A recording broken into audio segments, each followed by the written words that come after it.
Hello दोस्तों। तो last part में आपका स्वागत है और इसके बाद सिर्फ एक चैप्टर रहता है, मात्र एक चैप्टर, आपके इकोनॉमिक्स पूरी कंप्लीट। देखो, एक अगर मेरी हेल्प कर सको तो इतनी सी जरूर करना, ठीक है ना।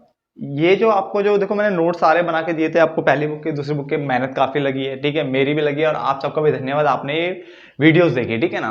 प्लीज अपने जो आगे आने वाले जो बच्चे ना उनको शेयर जरूर करना, उनको बोलना प्लीज सारी आप यहाँ से पढ़ सकते हो, एक A to Z अपडेट मिलेगा आपको, ठीक है ना। और अगर कुछ नया आता है तो मैं उसके ऊपर भी वीडियोस बना दूंगा, ठीक है। तो प्लीज अपने आगे आने वाले जो जितने भी तुम्हारे दोस्त है, भाई है, जो भी होगा ना, प्लीज उसको बता देना। डन। चल, तो अब छोटे छोटे टॉपिक्स रह गए थे, उनको फटाफट से खत्म कर लेते हैं, ठीक है ना। मैं कैमरा फोकस देख लेता हूँ एक बार, ठीक है। चल, पर्यावरण की रक्षा के लिए निम्न कदम उठाने की जरूरत है। यानी देखो, ये बेसिक सा क्वेश्चन है, ये अगर आपसे पूछा जाए कि भाई पर्यावरण की रक्षा करने के लिए क्या क्या कदम उठाने चाहिए, तो आपके दिमाग में सबसे पहला पॉइंट आएगा भाई, जनसंख्या विस्फोट में जो हो रहा है हमारे यहाँ, उसको क्या करना, उसको रोकना पड़ेगा भाई। तो इसका मतलब जनसंख्या में जो वृद्धि हो रही है उसको थोड़ा कम करना पड़ेगा भाई, इस वृद्धि को कम करना पड़ेगा क्योंकि बहुत तेजी से जनसंख्या बढ़ रही है। तो एक पॉइंट तो वही है, जनसंख्या नियंत्रण, ठीक है। उसके अलावा आपको क्या करना चाहिए, जो प्रदूषण फैल रहा है, चाहे वो चारों टाइप का है, भूमि है, जल है, वायु है, ध्वनि प्रदूषण, इन सब पे भी कंट्रोल करना चाहिए, ठीक है। मेनली अगर हम बात करें तो जल का आता है हमारे पास, और जो ठोस कचरा है ना उसका प्रबंधन की बात कर रहे हैं। ठोस कचरा मतलब होता है ठोस अपशिष्ट, ऐसा अपशिष्ट जो कि भूमि अपने अंदर समा नहीं पा रही है, तो ऐसे अपशिष्ट को भी प्रबंधन करो, उसको मैनेजमेंट करो कि कैसे उसको क्या नाम है दोबारा रिसाइकिल करके यूज कर सकते हैं, और इसका कितना कैसे इसको कम से कम किया जा सकता है। क्लियर हो गया ना। तो जनसंख्या नियंत्रण करके आप पर्यावरण की रक्षा कर सकते हो, जल प्रबंधन करके, ठीक है, जल का मैनेजमेंट करो तरीके से, ठीक है ना। ठोस कचरे का प्रबंधन करो। उसके अलावा सामाजिक जागरूकता लाओ, यानी सोशल अवेयरनेस लाओ, लोगों को ना जागरूक करो यार पर्यावरण के प्रति, जो कि हर किसी की जिम्मेदारी है जो भी इस धरती पर जन्म ले रहा है। बट यहाँ पे मानव की हम बात करेंगे, क्योंकि देखो ना, हमने सामाजिक जागरूकता बात कर रहे हैं, जनसंख्या नियंत्रण बात कर रहे हैं, जल प्रबंधन बोल रहे हैं, ठोस कचरे का प्रबंधन, ठीक है। अगर आप ध्यान से देखो, सबसे बुद्धिमान कौन है धरती पर, इंसान है। इंसान सबसे ज्यादा बुद्धिमान है, मगर आपको पता है इंसान के अलावा जितने भी जीव जंतु है ना, वो सबके सब प्रकृति से सबसे ज्यादा क्लोज है। इंसान इतना बुद्धिमान होने के बावजूद भी प्रकृति के क्लोज है ही नहीं। सबसे बड़ी देखो दिक्कत वाली बात कहां है, इतना बुद्धिमान इंसान, और जहां पे अलग से जंगली जानवर, मछली एंड ऑल सब कुछ यहां पे रख दिया मैंने, ठीक है। सबसे ज्यादा बुद्धिमान इंसान, इतना दिमाग की भाई से कुछ भी कर सकता है, ठीक है। दूसरे ग्रहों पे जाके बैठ रहा है आजकल, चंद्रमा पे जा रहा, कहीं भी जा रहा, मगर वैसे इतना होने के बावजूद भी सबसे दूर यही है प्रकृति से, सबसे क्लोज कौन है, ये सारे जानवर। बात है, इंसान वाट लगा रहा है सब चीज की। तो देखो वही लिखा हुआ, सामाजिक जागरूकता, जनसंख्या नियंत्रण, जल प्रबंधन, ठोस कचरे का प्रबंधन करो, जो औद्योगिक यानी जो इंडस्ट्रीज लगती है, ठीक है ना, और जो कृषि प्रदूषण है उस पर रोक लगाओ भाई, है ना।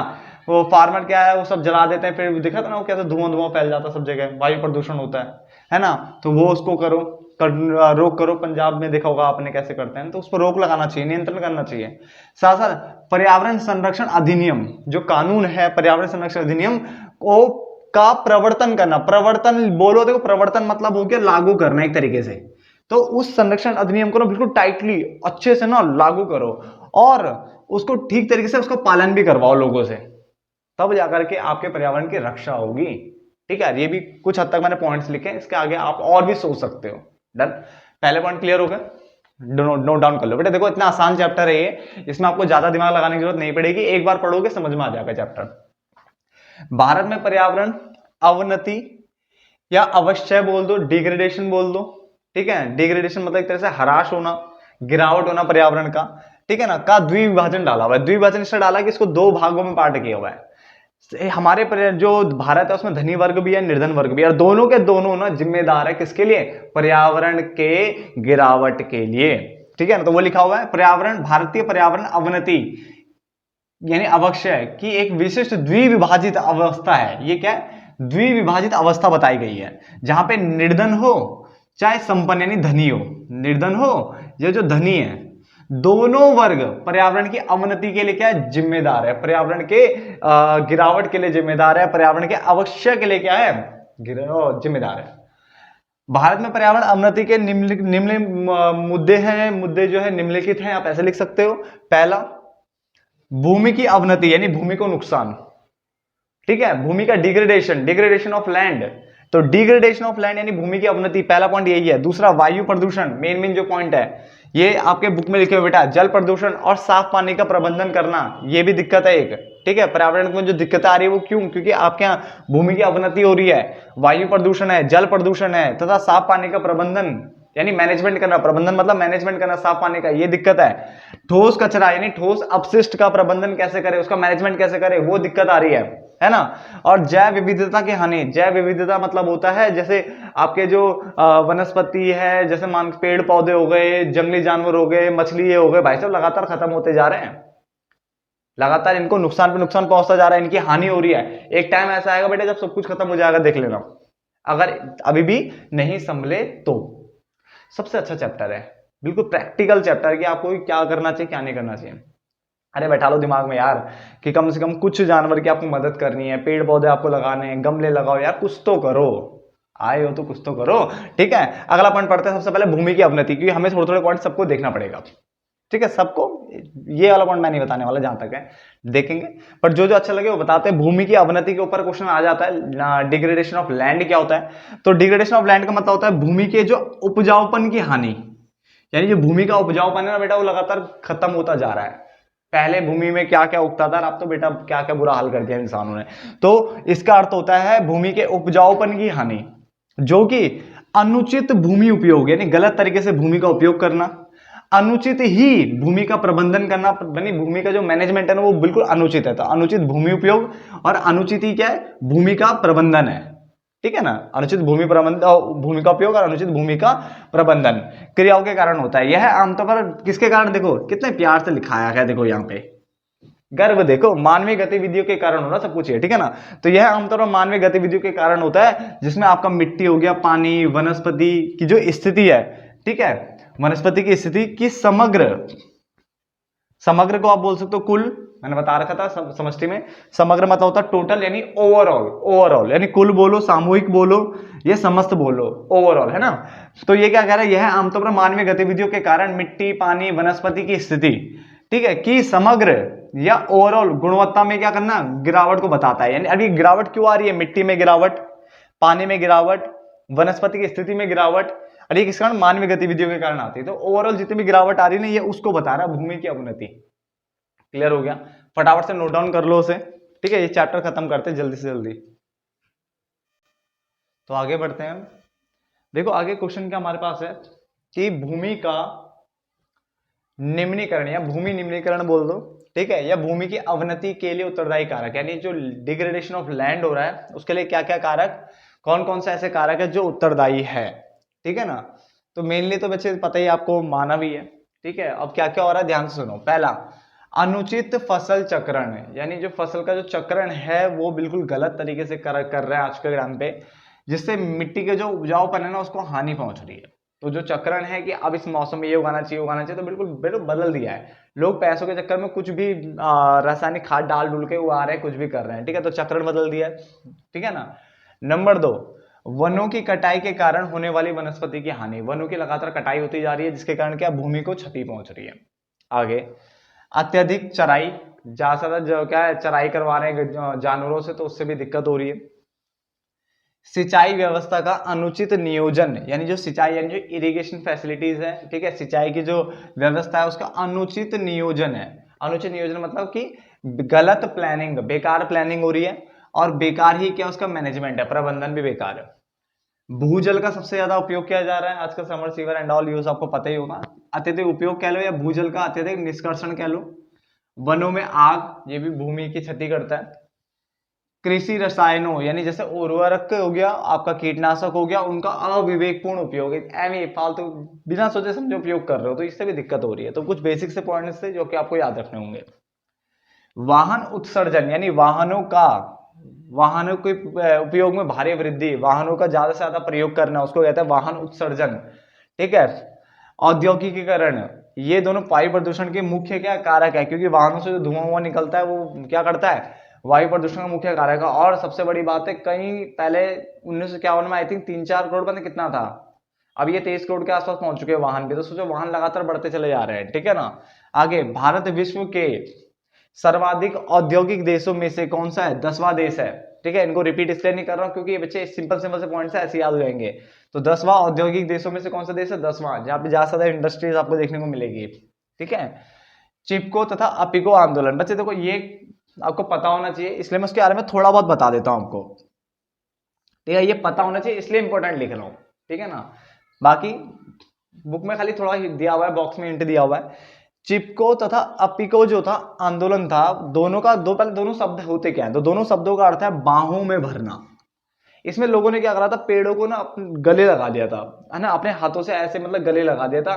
क्यों? ताकि जो इंडस्ट्री वाले या कोई भी है वो पेड़ों को ना काटे। देखो कितनी बड़ी बात है। देखो ये उस टाइम पे 1973 1984 83 के आसपास ये सब चीजें हुई थी। ठीक है, उसमें लोगों ने क्या कर दिया था, पेड़ों को अपने बाहों से भर लिया था। ठीक है, ये जनरल नॉलेज बेस्ड है बेटा, पता होना चाहिए।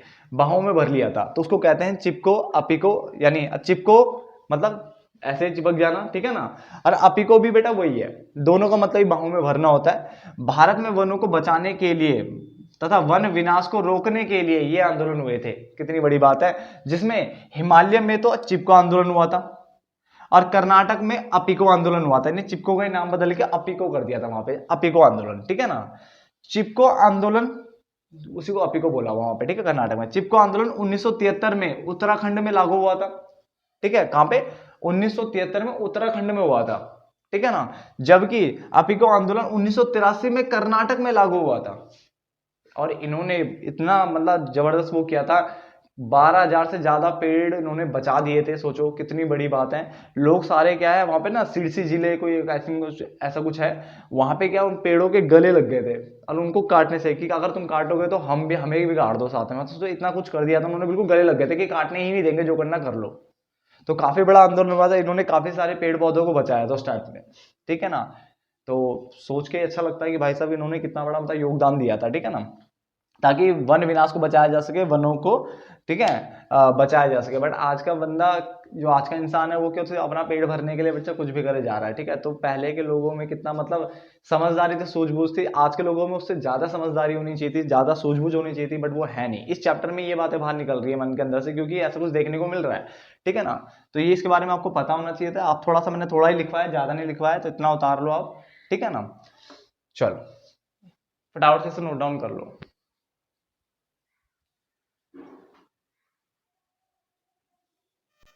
लास्ट के देखो बच्चे 3 पॉइंट, ठीक है ना, 3-4 पॉइंट जो बचे हुए हैं।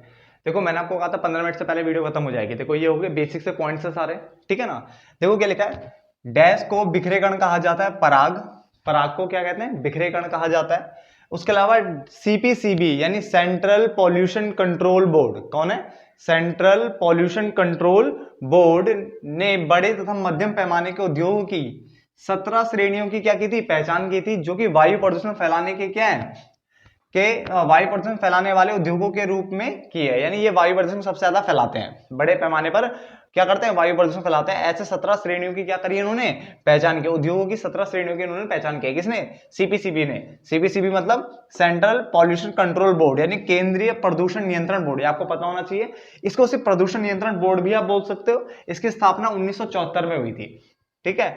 आगे, डैश ग्रामीण क्षेत्रों में पर्यावरण अवनति का मुख्य कारण है, वो है हमारा कौन, निर्धनता। निर्धनता होने के कारण लोग क्या गांव में वनस्पति का जैसे मर्जी वैसा यूज कर रहे हैं, ठीक, कुछ काट देते हैं, कुछ जलाने के लिए यूज कर रहे हैं, कुछ भी कर रहे हैं। क्यों? क्योंकि वहां पे निर्धनता, लोगों के पास गैस सिलेंडर एंड ऑल अभी भी नहीं है, ठीक है, ऐसा माना जाता है। तो इसलिए यहाँ पे निर्धनता जो है वो ग्रामीण क्षेत्रों में पर्यावरण अवनति का मुख्य कारण है। क्लियर है। एक और चीज, ये आपके बुकों में भी मिल जाएगा आपको पॉइंट, साफ जल यानी जल प्रबंधन करना आज के टाइम पे बहुत जरूरी है। अगर जल प्रबंधन नहीं किया गया तो आपको पता है जल प्रदूषण लगातार बढ़ता जा रहा है। साफ जल की, ठीक है, जो मतलब होना चाहिए, साफ जल होना चाहिए, वो भी अच्छे नहीं है भरपूर मात्रा में। इसके कारण जो आपको जो फल सब्जियां मिलती है ना, मैक्सिमम जो किसान होते हैं, मैक्सिमम जो बेचने वाले होते हैं ना, वो पहले ही साफ जो सब्जियां वब्जियां होते हैं ना, उनको पानी से साफ करते हैं। वो कौन सा पानी होता है बेटा, वो नाले का पानी होता है ज्यादातर, सबको नहीं गिन रहा हूं मैं इसके अंदर, ज्यादातर ये बुक में वर्ड लिखे हुए हैं, ये लाइन बुक में लिखी हुई है कि ज्यादातर जो है ना किसान या फिर जो भी वहां से जब आता है माल, तो वो क्या है उस मिट्टी को धोने के लिए क्या है नाले का पानी या कोई भी, क्यों पानी तो भाई है ही नहीं साफ, तो कोई भी जो पानी मिलता है गंदा पंदा उसको यूज करता है। और अगर वो सब्जियां वो फल अगर आप डायरेक्टली खाओ बिना धोए खाओ, इसलिए तो कहते हैं फल सब्जियों को अच्छे से धो के खाना चाहिए। अगर आप उनको ऐसे ही खा लेते हो तो गारंटीड है काफी सारी बीमारियां होने के बहुत ज्यादा ही चांसेस है, ज्यादा नहीं बहुत ज्यादा चांसेस है। इसलिए फल सब्जियों को हमेशा धो के खाना चाहिए, ठीक है। ये बेटा ये आपने वीडियोस भी देखी होगी, वीडियोस दिखते हैं ना ऐसे धो देते हैं, ठीक है। ये एक देश का नहीं बेटा, बहुत सभी देशों का लगभग लगभग यही हाल है आज के टाइम पे, ठीक है, जहां जहां पानी का दिक्कत है। तो चलो इस चैप्टर में काफी कुछ सीखने को भी मिला है और सिखाने को भी मिला है, मुझे भी और आपको भी। तो चलो इस चैप्टर को भी यहीं पे खत्म करते हैं। अब हमारे पास सिर्फ एक चैप्टर रह गया और आपका कोर्स कंप्लीट है, डन। तो अगर आपको वीडियो पसंद आई तो प्लीज कमेंट में जरूर लिखना कि आपको वीडियो पसंद आ गई है, आपको ये सारे पार्ट समझ में आ गए। और मिलते हैं फिर आपसे नेक्स्ट जो लास्ट चैप्टर है उसमें, तब तक के लिए धन्यवाद दोस्तों।